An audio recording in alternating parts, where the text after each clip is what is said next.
سيدنا محمد اللهم صل على سيدنا محمد وعلى آل سيدنا محمد اللهم صل على سيدنا محمد وعلى آل سيدنا محمد اللهم صل على سيدنا محمد وعلى آل سيدنا محمد. Kemudian kejujuran itu mendatangkan kebaikan. Kejujuran itu mendatangkan kebaikan. Dalam hadis Nabi Muhammad SAW bersabda, Al-bay'ani bil khiyari ma lam yatafarraqa. Kedua orang yang jual beli itu ada pilihan khiyar. Khiyar itu berarti bisa melanjutkan jual beli atau bisa membatalkan selama belum pisah. Selama belum pisah. Ada namanya khiyarul majlis namanya. Jadi kalau misalkan saya jual beli sama Mas Juan, saya beli madu ya. Oh ya, beli bayar. Saya itu ini sudah saya serah terima. Bisa mikir, nggak usah dah, nggak jadi. Boleh. Selama belum pisah. Kalau sudah pisah nggak bisa.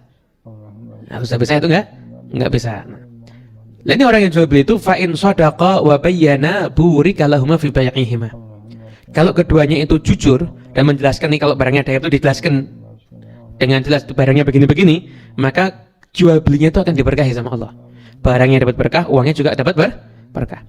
Wa in kadzaba wa katama muhiqat barakatu bai'ihima. Tapi kalau dusta dan menutupi, maka akan dihapuskan keberkahan daripada jual belinya. Nah, itu harus hati-hati kita. Termasuk perkara yang mengkhawatirkan gitu. Berarti apa? Kalau kita ingin selalu mujur, maka usahakan kalau jual beli itu kita selalu jujur. Nanti nilainya berkurang dong kalau saya cerita ini ada aibnya. Nggak apa-apa berkurang, yang penting berkah. Daripada kamu nutupi aib ternyata muhiqat, dihapuskan keberkahannya. Apa berkahnya? Apa kebaikannya? Nanti nggak dapat kebaikan sama sekali. Itulah gitu. Nah, hadirin yang dimuliakan Allah Subhanahu wa taala, ada satu kisah. Saya ini ada dalam kalamnya Habib Muhammad bin Hadi Asy-Syighaf Tuhfatul Asyraf, dikisahkan ada dulu seorang yang kaya raya. Orang kaya raya ini dia kepingin sedekah. Saya kepingin sedekah 2.000 dinar kepada orang yang jujur di tanah haram. 2.000 dinar pada orang yang jujur di tanah haram. 2.000 dinar itu nggak sedikit loh. 1 dinar itu kalau dikurskan sekarang tuh nggak salah nilainya sekitar 2,5 juta. Berarti kalau 1.000 dinar berarti berapa? 2,5 miliar. Iya kan? Kalau 2.000 dinar berarti berapa? 5M. Nah, semoga yang hadir di acara ini yang lihat dapat uang 5M insyaallah. Amin. Minimal. Ma'lutuf wal afiyah wasallahu jamalah, uangnya berkah, tidak dihisap insyaallah. Doa sekalian ya. Jadi dunia dapat, akhirat juga dapat. Akhirnya dititipkan sama orang haji ini, kamu tak kasih 2.000 dinar, cari orang yang paling jujur di tanah haram, kamu kasihkan uangnya ke mereka, ke dia. Semuanya kamu kasih. Cara nyarinya gimana? Terserah, pokoknya kamu bawa. Bingung. 2.000 dinar kasih orang yang jujur, caranya gimana? Nah, akhirnya dia dapat satu cara. Di sisi yang lain, di bekas itu ada pasangan suami istri rumah tangga. Yang suami nggak punya kerjaan, di PHK mungkin, padahal nggak ada corona di sana. Di PHK, tiap hari hidupnya kelaparan, makan tuh seadanya. Istrinya itu kalau suaminya keluar pesannya apa? Jangan sampai kerja yang haram ya. Saya siap lapar tapi nggak siap masuk neraka. Luar biasa. Nah, suatu ketika suaminya ini pergi, dia karena nggak ada kerjaan, udah dia ibadah di Masjidil Haram. Tengah-tengah dia ibadah, di perjalanan dia kembali kesandung. Setelah dilihat ternyata yang mengganjal dia yang kesandung itu ternyata barangnya itu adalah uang. Dia ambil sama dia. Nilainya berapa? 1.000 dinar. Kaget dia, dibawa pulang ke rumahnya. Istriku, saya nemu ini. Nemu apa? Ini, apa itu? Duit, uang. Berapa? Yuk kita hitung. Kita pastikan lagi ya. Ternyata jumlahnya 1.000 dinar, 2,5M, orang miskin. Ini nerima zakat boleh orang ini? Kata istrinya, kamu dapat dari mana? Saya kesandung, ternyata ini di dekat Masjidil Haram ini. Berarti kita ambil boleh? Ini punya orang. Nggak boleh. Kita memang miskin, tapi jangan sampai kita kehilangan iman. Kita boleh nggak punya harta, tapi jangan sampai kita ini nggak punya iman. Terus cari, karena balik lagi ke Masjidil Haram, cari pemiliknya. Bawa lagi 2,5M, orang melarat ini. Anda bayangin, orang melarat ini, balik ke Masjidil Haram, ada orang sedang teriak-teriak, wahai penduduk Masjidil Haram, siapa yang jujur di antara kalian? Saya kehilangan uang 1000 dinar. Siapa yang ngambil uang saya? Apakah kejujuran telah mati ada di tempat kalian saat ini? Ketika itu laki-laki yang bawa itu langsung katakan, penduduk haram orang jujur, ini uang kamu, saya yang menemukan 1000 dinar. Kami menemukan, betul, mana ini? Dilihat, ya bungkusnya sama-sama. Oke, kamu ikut sama saya.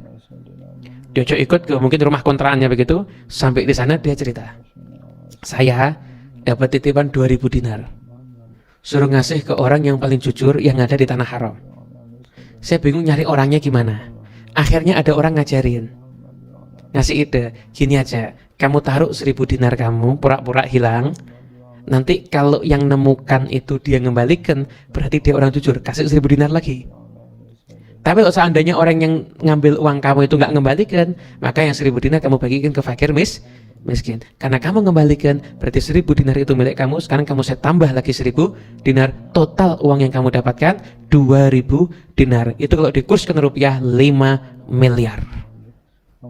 Masya Allah, dapat 5 miliar karena membiasakan sifat jujur. Makanya orang jujur jangan khawatir hidupnya menderita, enggak.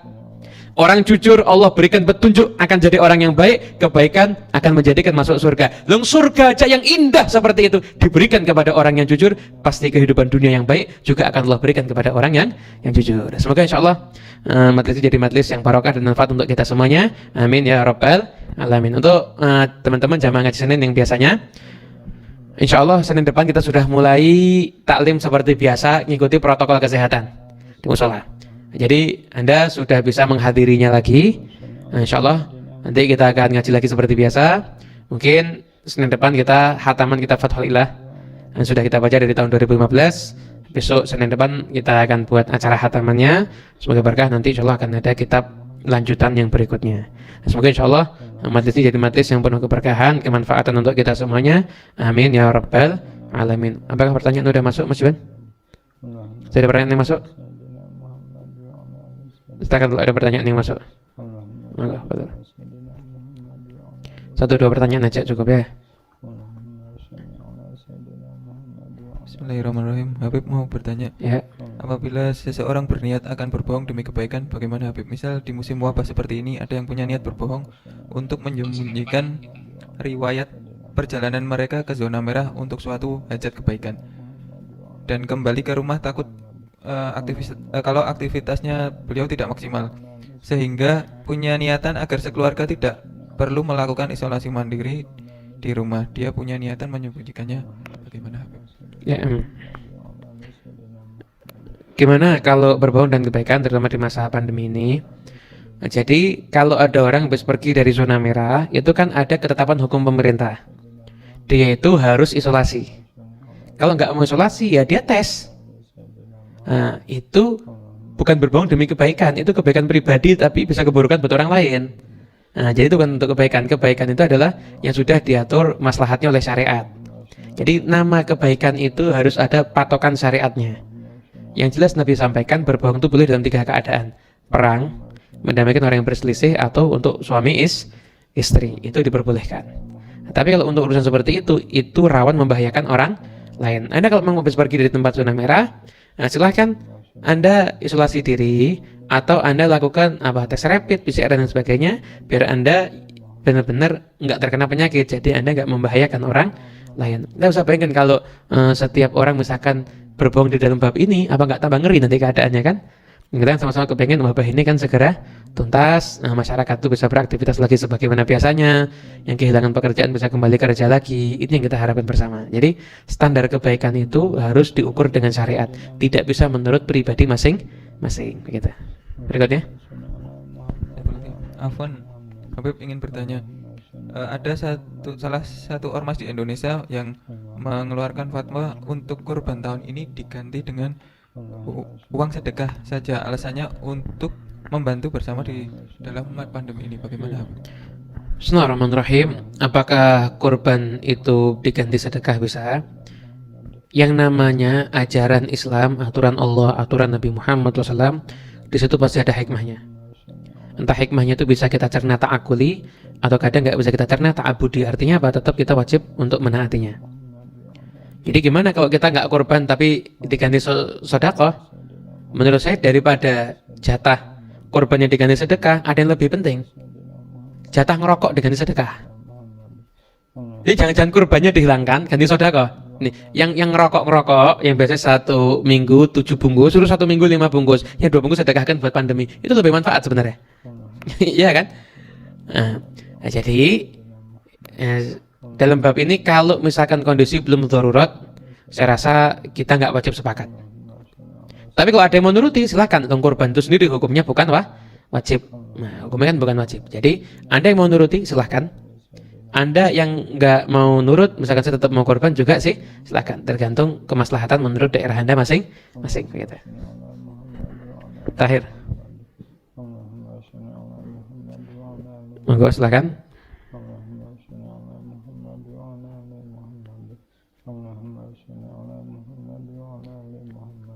Assalamualaikum Habib, Ya. ingin bertanya, apabila orang tua menyuruh anaknya untuk berangkat ngaji sedangkan orang tua saya sakit, karena cita-cita orang tua saya agar anaknya menjadi ulama, mana yang harus dipilih Habib? Tetap kita berangkat mengaji atau merawat orang tua?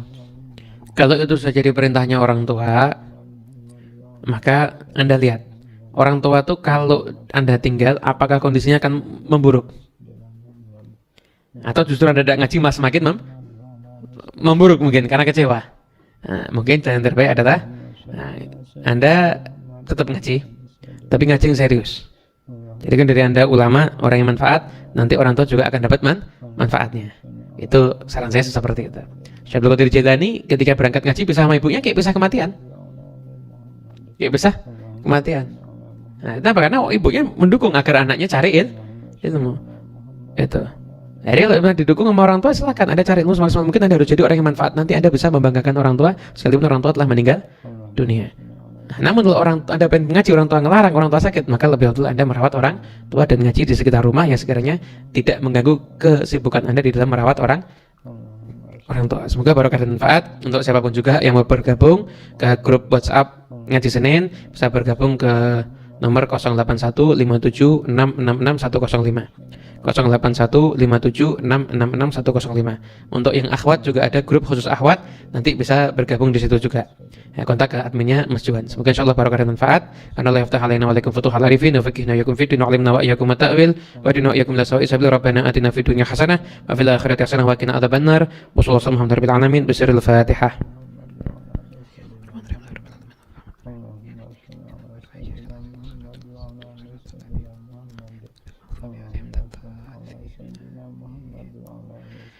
اللهم صل وسلم على سيدنا محمد مفتاح باب رحمة الله عدد ما في علم الله صلاة وسلاما دائمين بدوام ملك الله وعلى آله وصحبه. اللهم اجعل في طاعتك فرحي وسروري في مرضاتك جميع أموري. اللهم يا عالم بحالاتي ومطلع على سرائر ونياتي اقضي جميع حاجاتي واغفر ذنوبي وسيئاتي وتجاوز عن خطيئاتي وزلاتي وتقبل جميع حسناتي.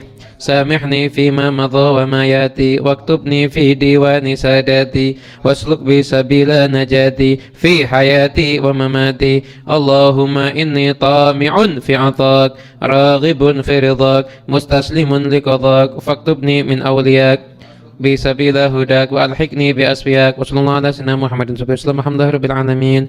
وفمنكم. والسلام عليكم ورحمة الله وبركاته.